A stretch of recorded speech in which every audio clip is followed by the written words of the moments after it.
ماننے کو لوگ تیار نہیں ہیں. وہ 10,000 کے مجمع کے سامنے کھڑے ہو کے ایک کہہ رہا ہے کہ یہ ٹھاٹھے مارتا سمندر, اور دوسرا کہہ رہا ہے کہ میرے والد نے زبان دی تھی ورنہ تو میں پاکستان کے اندر بڑی بہتری کرتا اور ریزائن کر دیتا. اس طرح کی باتیں نہ کریں, کوئی خدا کا واسطہ ہے تھوڑی سی کریڈیبلٹی سیاست کی رہنے دیں. جی ٹھیک ہے. عادل صاحب آپ کی طرف آؤں گی. جس طرح سے بلاول صاحب تو آج کہہ رہے ہیں کہ پنجاب شوباز اور وسیم اکرم پلس جیسے نلائکوں کے حوالے ہم نہیں کر سکتے ہیں, اور ساتھ ہی ساتھ جو ہے انہوں نے چیلنج بھی کیا نواز شریف صاحب کو, تو کیا دیکھ رہے ہیں آپ کہ نواز شریف صاحب جو چیلنج قبول کریں گے؟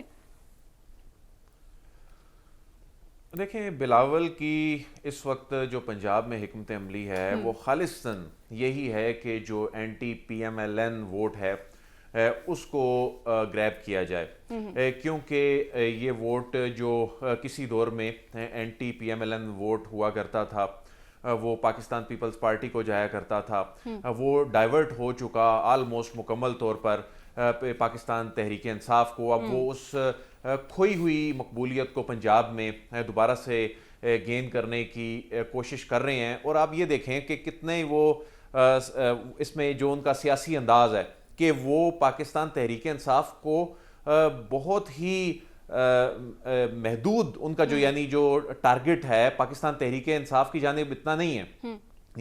ان کے جو وہ جو نشتر چلا رہے ہیں وہ ان کا رخ جو ہے وہ پی ایم ایل این کی جانب ہے, میاں نواز شریف کی جانب ہے. وہ افینڈ نہیں کر رہے پاکستان تحریک انصاف کے ووٹر کو, وہ یہ بلکہ آج تو انہوں نے ان کی حمایت میں بات کر دی. انہوں نے تو کہا کہ نون لیگ جو ہے یہ پی ٹی آئی کارکنوں سے دہشت سے انتقام لے رہی ہے.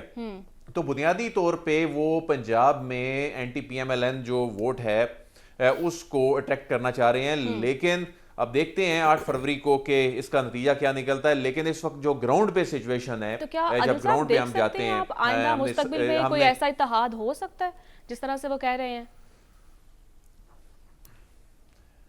نہیں, اتحاد تو الٹیمیٹلی جا کے بلاول صاحب نے اپنے لیڈر میاں نواز شریف صاحب کی قیادت میں ہی اگر ان کی حکومت بنتی ہے, اسی کابینہ میں بیٹھ کے ایسی جسٹیفیکیشن دے رہا ہونا ہے, اور سعد رسول صاحب نے پھر بیٹھ کے یہی بات کر رہا ہونا ہے کہ سیاست کی تھوڑی سی کریڈیبلٹی تو رہنے دیں.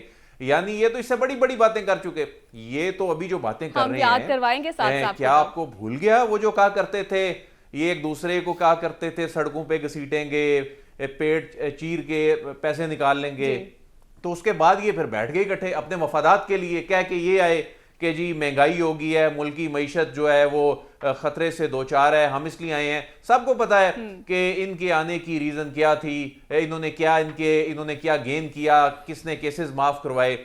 تو بہرحال اس وقت جو گراؤنڈ پہ اگر ہم صورتحال دیکھیں کہ مقابلہ کون سی جماعتوں میں ہے پنجاب کے اندر, تو پنجاب میں مقابلہ پاکستان تحریک انصاف اور مسلم لیگ نون کے درمیان ہی ہے. اس کے علاوہ پنجاب میں کوئی جماعت نظر نہیں آتی. اب پاکستان تحریک انصاف کے چونکہ امیدوار آزاد ہیں, تو آزاد امیدوار جو ہیں, میں اس سے پہلے بھی کہہ چکا ہوں کہ یہ آزاد امیدواروں کی جیت کا بڑا الیکشن ہو سکتا ہے. لیکن اصل جو ماحول بنتا نظر آ رہا ہے نا, جو ایک تو 8 فروری کو ایک بڑا میدان لگنا ہے نا, 8 فروری کے بعد بھی میدان لگتا نظر آ رہا ہے. یہ جتنے امیدوار ہیں نا آزاد پاکستان تحریک انصاف کے, جو پاکستان تحریک انصاف کی مقبولیت پر ووٹ لینے کے لیے میدان میں اترے ہیں, جن میں سے ان کے کچھ لائل لوگ بھی ہیں, لیکن اصل پاکستان تحریک انصاف کا امتحان بھی اس وقت ہوگا. اور ان سیاسی جماعتوں کی نظریں بھی, جس میں آئی پی پی کی نظر بھی ان انڈیپینڈنٹس کے اوپر ہے, جس میں پی ایم ایل این کی نظر بھی ان انڈیپینڈنٹس کے اوپر ہے, جس میں پاکستان پیپلز پارٹی کی نظر بھی ان کے اوپر ہے. اب میاں نواز شریف صاحب جو ہیں وہ اس وقت جو خاموش بھی ہیں, تو انہیں سچویشن کا گراؤنڈ کا پتہ ہے, اور وہ جتنے نمبرز چاہتے ہیں حکومت بنانے کے لیے, ان نمبرز کے لیے پی ایم ایل این بھی ان پر نظریں لگائی بیٹھی ہے, جو انڈیپینڈنٹس جنہوں نے جوائن کرنا ہے, جو کہ 8 فروری کے بعد کی سچویشن بنے گی اس کے بعد جوائن کرنا ہے. تو یعنی ایک سیاسی میدان 8 فروری کو لگنا ہے, اور اس کے بعد اصل ایک اور میدان لگنا ہے جس کے بعد حکومتیں بننی ہیں. تو بلاول صاحب جو ہیں وہ ان کی نظر بنیادی طور پر پنجاب کے اندر ان انڈیپینڈنٹس کے اوپر بھی ہے. جی ٹھیک ہے. حسن صاحب, ہم دیکھ رہے ہیں ماضی کی طرح حلقوں میں وہ سیاسی گہما گہمی اور وہ تشہیری مہم جو ہوتی ہے وہ دکھائی نہیں دے رہی ہے. گراؤنڈ ریالٹیز آپ کیا دیکھ رہے ہیں, پبلک اوپینین کیا ہے؟ پبلک تو مایوس ہو چکی ہے ان سیاستدانوں کے ان کھوکھلے نعروں سے، ان کے صرف دعووں سے، ان کے بیانات سے۔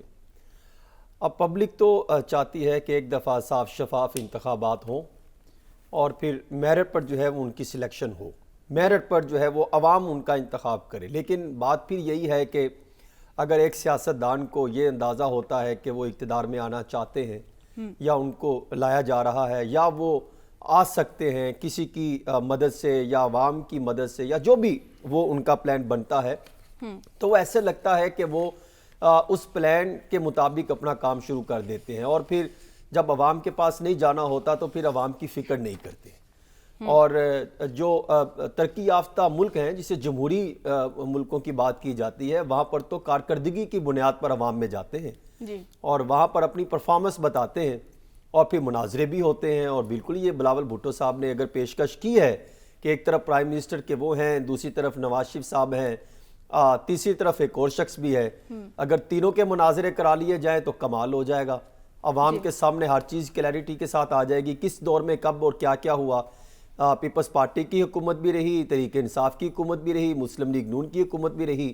چلے اگر آپ نے -1 کر کے ہی انتخابات میں جانا ہے، بے یقینی اور پریشانی کی کیفیت مبتلا سے نکلنا ہے، تو چلو کم از کم یہ دو لوگ جو اقتدار کی دور میں لگے ہوئے ہیں، انہی کا ہی مناظرہ ہو جائے، یہی پرفارمنس لے آئیں کہ ان کے دور میں کیا ہوا، 16 ماہ کی پرفارمنس کو سامنے رکھیں۔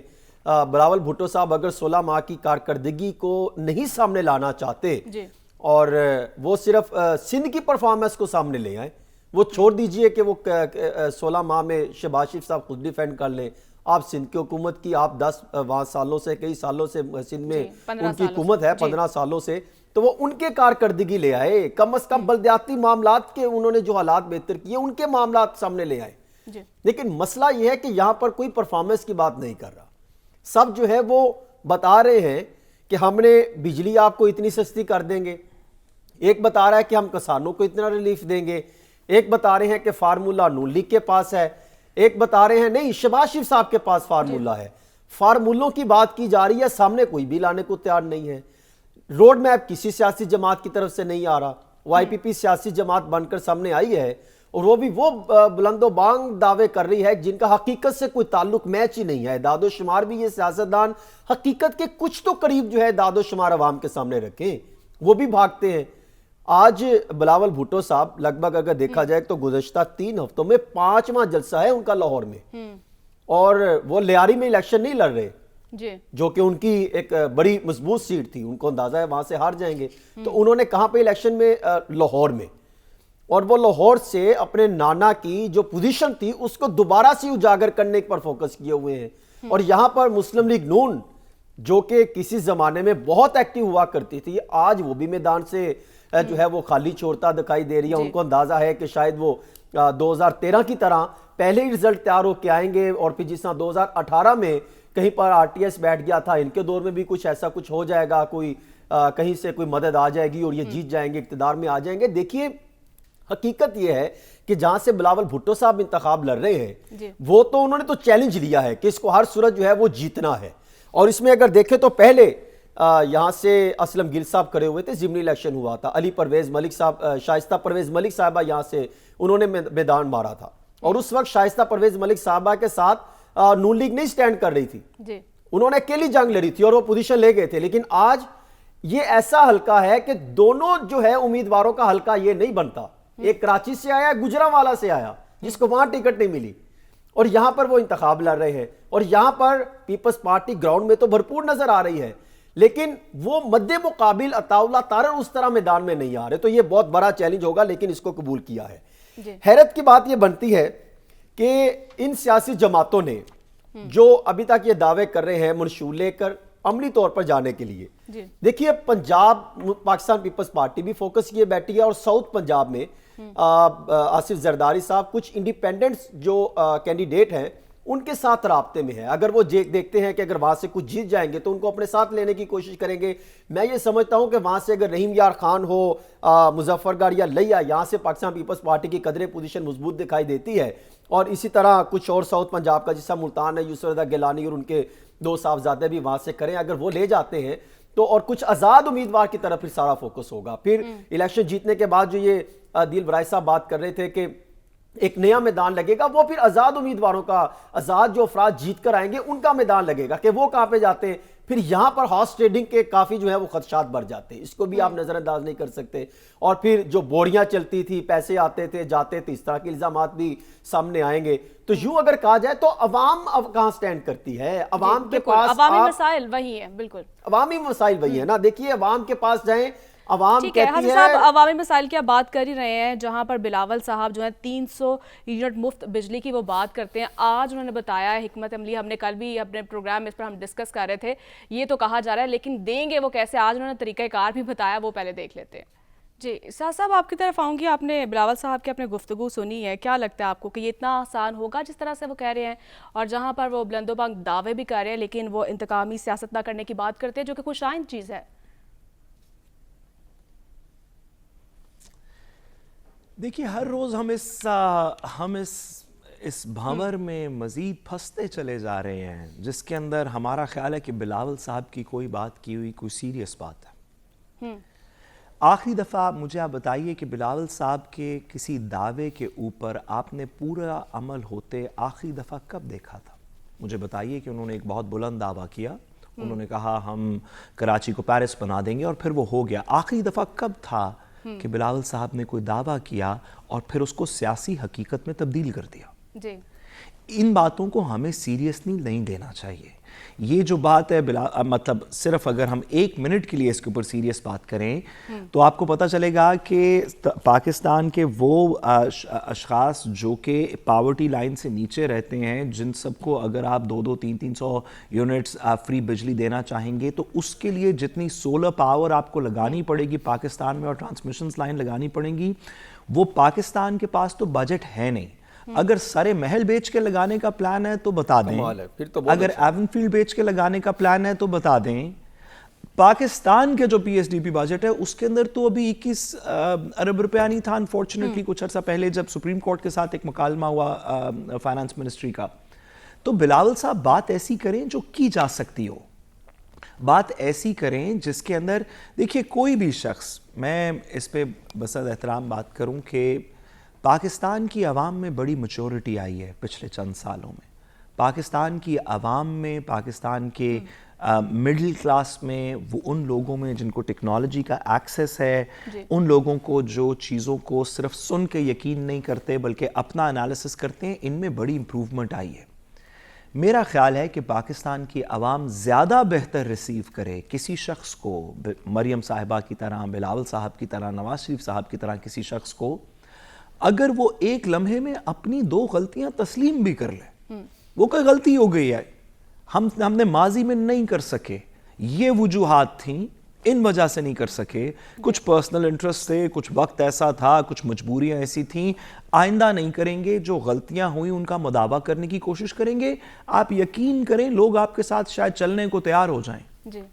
لیکن جب تک آپ یہ کہتے رہیں گے کہ میرے نانا کی سیٹ تھی تو پھر میں اپنے, بھائی آپ کے نانا کی سیٹ تھی, اللہ ان کے درجات بلند کرے, وہ اپنا وقت گزار گئے. اب وقت ختم ہو گیا جب نانا کی سیٹ کے اوپر پوتا الیکٹ ہوتا ہے. اس ملک کے اندر باہر نکل کے دیکھیں, ذرا دیکھیں, جائیں طول و عرض میں اس ملک کے, وہ لوگ جو جدی پشتی پچھلے 10-15 سال کی 10-15 الیکشنز کے اندر نہیں ہارے, ان کے ذرا حلقوں میں جا کے نمبرز تو چیک کریں. جی اب کوئی نانا کی سیٹ کے اوپر اس طرح نہیں جیت رہا, لوگ اپنے فیصلے کر رہے ہیں, ان کو انگیج کریں, ان سے سچ بات کریں, ان کو اپنی غلطیاں تسلیم کر کے بتائیں اور آگے کا کوئی راہ بتائیں, شاید ان میں سے چند لوگ آپ کی بات سنیں. جی بالکل صاحب آپ درست فرما رہے ہیں, بالکل ایسے جیسے حکومت عوام سے کیے وعدے پورے کرے نہ کرے, لیکن IMF سے ہونے والے جو وعدے ہیں نا وہ وعدہ وفا ہو رہے ہیں اور ان پر جو ہے نا منون عمل بھی کیا جا رہا ہے. اور IMF کے مطالبے پر حکومت نے ہر ماہ مزید 18 ارب روپے کے ٹیکس لگانے کی جو ہے نا وہ یقین دہانی کروا دی ہے. عادل صاحب, عوام کی قوت خرید تو پہلے ہی بہت کم ہے, یہ مزید جو ٹیکس ہے یہ کیسے اکٹھا ہوگا؟ یہ دیکھیں, ایک جانب آپ اس طرح کی رپورٹس بتا رہی ہیں عوام کو کہ نگران حکومت نے IMF کو یقین دہانی کرا دی ہے, 147 ارب روپے کی پیٹرولیم ڈیولپمنٹ لیوی لگے گی, ہر مہینے 8-10 ارب کے جو نئے ٹیکسز لگیں گے، اس کے بعد آپ پھر سیاستدانوں کے وہ دعوے بھی دکھا رہے ہیں جس میں وہ کہہ رہے ہیں جی کہ ہم بجلی مفت کر دیں گے. تو آپ بنیادی طور پہ ان کا جو پلان ہے نا وہ خراب کر رہے ہیں. اب ان سیاستدانوں نے حکومت میں آنے کے بعد الزامات لگانے ہیں کہ جی یہ تو ہمیں حکومت ملی اس کنڈیشن میں، ملک مشکل حالات میں، IMF ہم تو نہیں لے کے گئے، یہ تو جی وہ خان صاحب اس دور میں IMF کے پاس چلے گئے. یہ جس طرح PDM کی حکومت آئی، پھر PDM نے جو کچھ کیا اس کے بعد اب یہ نگرانوں پہ ڈال دیں گے کہ نگرانوں نے یہ کمٹمنٹ کر دی تھی، اتنی لمبی نگران حکومت ہو گئی اور اس کے بعد ہمیں تو پھر مجبوراً جانا پڑا. حقیقت یہی ہے کہ IMF کے پاس جب جانا ہے، ابھی تو آپ یہ تو کمٹمنٹس آپ نے کرائی ہیں اس پروگرام کی، یہ جو ختم ہو رہا ہے پروگرام جو مارچ میں، آپ نے تو آگے نئے پروگرام میں جانا ہے، نئی کنڈیشنز کے ساتھ جانا ہے. اور نئی کنڈیشنز کے ساتھ آپ نے جب جانا ہے تو اس میں مزید ٹیکسز لگنے ہیں. یعنی جو یہ کہہ رہے ہیں، اب تو نون لیگ نے بھی کہنا شروع کر دیا 300 یونٹ فری. یہ 300 یونٹ فری کا اعلان یہ بہت بڑا مذاق ہے. یعنی کل کو یہ کلپ انہی کے لیے امبیرسمنٹ بنیں گے. یعنی آپ یعنی آپ 300 یونٹ کا ان کو معلوم بھی نہیں ہوگا کہ بل بنتا کتنا ہے آج کل، اور یہ کہہ رہے ہیں کہ ہم اس کو ختم کرنے جا رہے ہیں. اور آپ نے جب IMF کے پاس جانا ہے اور آپ یہ بتا رہے ہوں گے مارچ میں اسے کہ ہم یہ چونکہ بجلی جو ہے یہ اس پہ سبسڈی دینے جا رہے ہیں 50% اور یہ یونٹ مفت کرنے جا رہے ہیں، اس کے بعد وہ کیا آپ کو اگلے جو پلان ہے وہ اس کے لیے اوکے کریں گے. تو یہ صرف ایک مذاق سے زیادہ کچھ نہیں ہو رہا. یہ ابھی بھی گراؤنڈ ریالٹیز کو تسلیم کرنے کے لیے تیار نہیں ہے، ابھی بھی صرف الزامات کی سیاست کر رہے ہیں، ابھی بھی خواب دکھا رہے ہیں. حقیقت اس کے بالکل برعکس ہے. آنے والے جو مہینے ہیں عوام کے لیے مشکل ہیں. یہ آنے والی جو گرمیاں ہوں گی خاص طور پہ، اس پہ نہ صرف مہنگی ترین بجلی ہمیں مل رہی ہوگی، یعنی جتنی مل رہی ہوگی، اور لوڈ شیڈنگ کی سچویشن بھی جو ہے خدا نخواستہ بڑی خطرناک ہوگی. بالکل ایسے ہی ہے عادل صاحب. مہنگائی جو ہے وہ تو 45% تک پہنچ گئی ہے اور عوام تو حیران اور پریشان ہے. کیا ابھی بھی مزید جو ہے مشکل وقت آنا باقی ہے؟ ناظرین اسی پر ہم بات کریں گے، لیکن ایک چھوٹی سی بریک کے بعد اسٹے ود اس.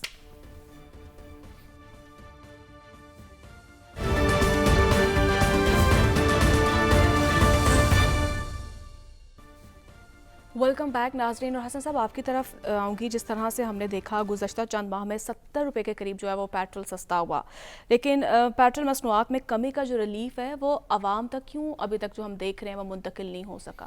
دیکھیں، میں سمجھتا ہوں کہ اس میں سب سے بڑی کوتاہی اور جو ذمہ داری عائد ہوتی ہے وہ انتظامیہ پر ہے کہ جہاں پر پیٹرول کی پرائسز جب بڑھتی ہیں تو قیمتیں بڑھ جاتی ہیں، جب کم ہوتی ہیں تو کم از کم اس کے اثرات نچلی سطح پر آنے چاہیے. اسی طرح آپ دیکھیں کہ یہاں پر نہ تو اشیاء خوردونوش کہیں پر سستی ہوئی ہیں، اور پھر جو مافیا ہے وہ بہت زیادہ سرگرم ہے. مجھے ایسے لگتا ہے کہ شاید وفاق ہو یا پنجاب ہو یا سندھ ہو یا خیبر پختونخوا ہو، وہاں پر ایڈمنسٹریشن جو ہے وہ جو مہنگائی ہے اس کو کنٹرول کرنے میں بری طرح ناکام ہوئی ہے. کیونکہ وہ اس کام جو ان کا بنیادی کام ہے وہ اس سے مجھے ایسے لگتا ہے کہ وہ ان کی ترجیحات میں اب پہلے دوسرے تیسرے نمبر پر نہیں رہا.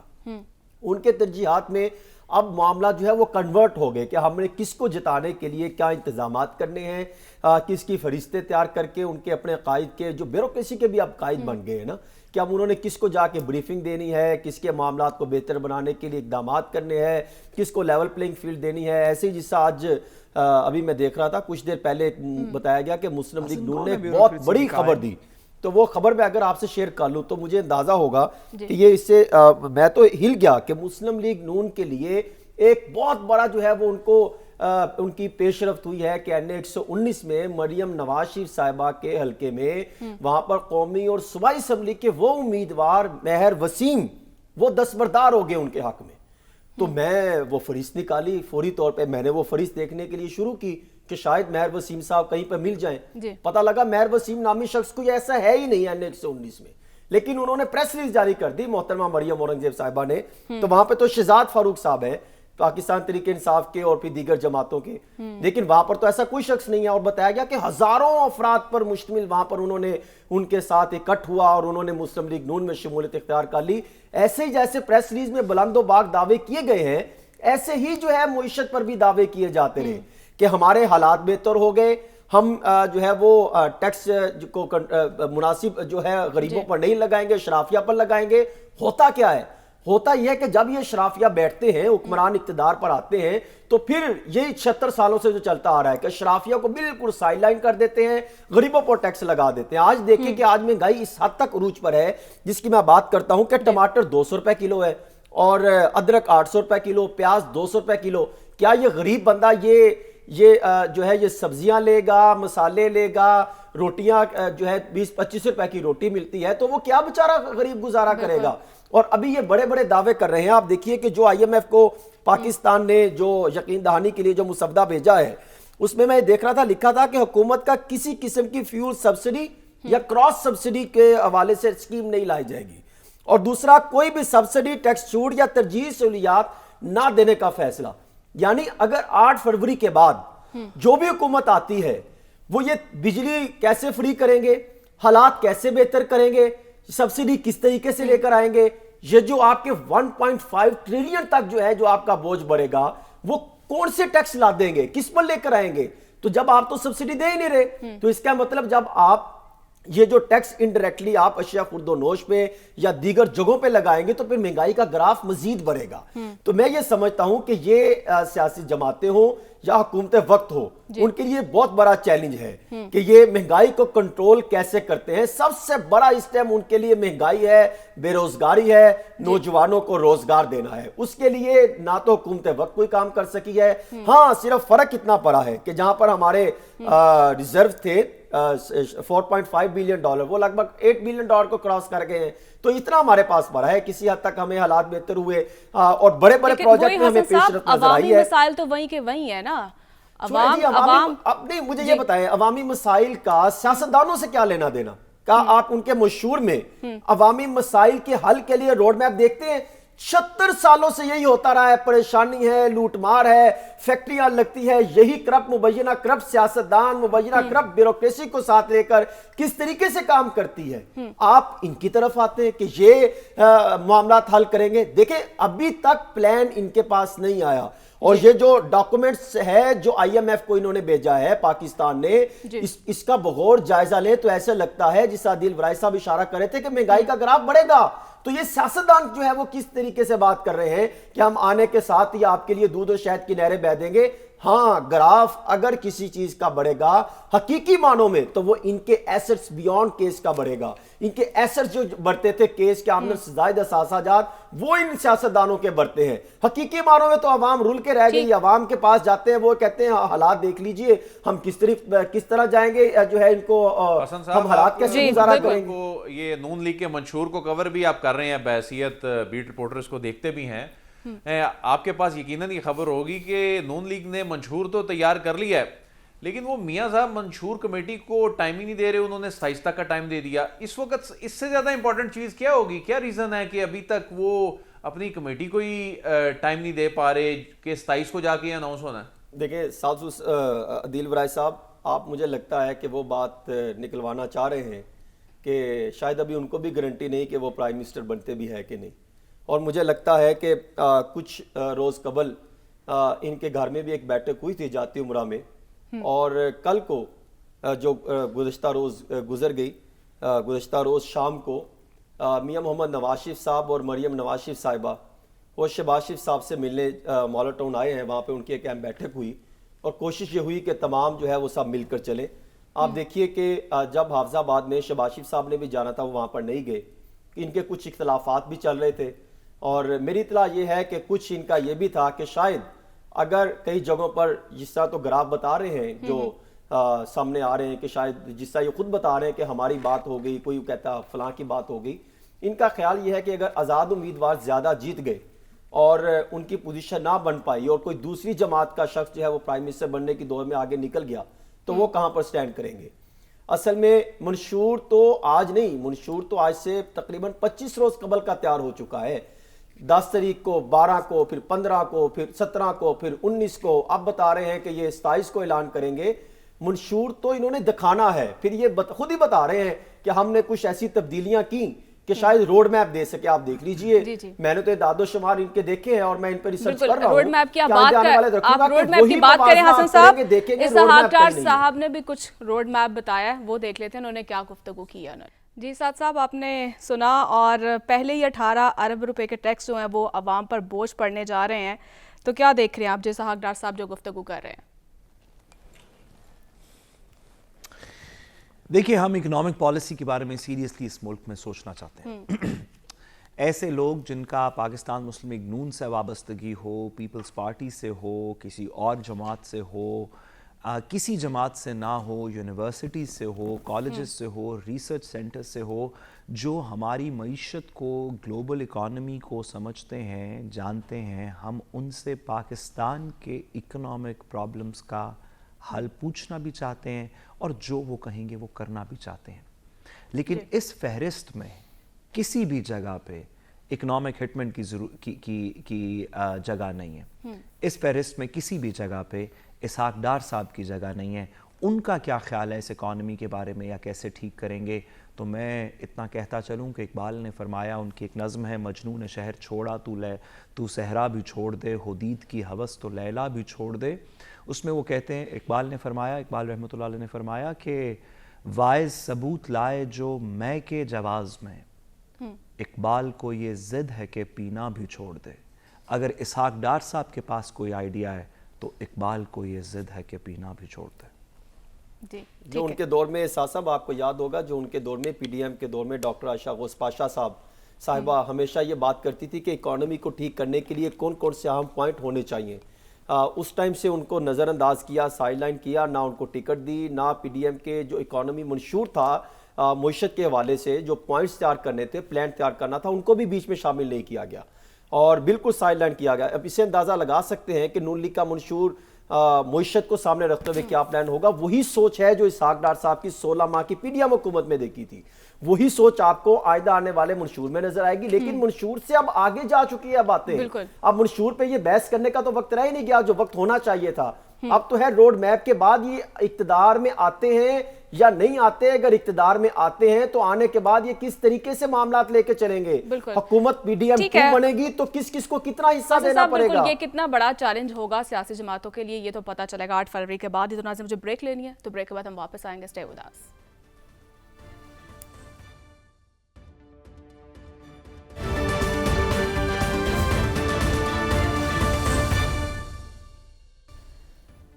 ویلکم بیک ناظرین. اب کچھ بات کر لیتے ہیں کرکٹ کی بھی, اور ذکا اشرف کا استعفیٰ کرکٹ ٹیم کے لیے لکی ثابت ہوا ہے, کیونکہ پاکستان آخری T20 میں نیوزی لینڈ کو شکست دے دی ہے اور وائٹ واش سے جو ہے وہ بچ چکا ہے.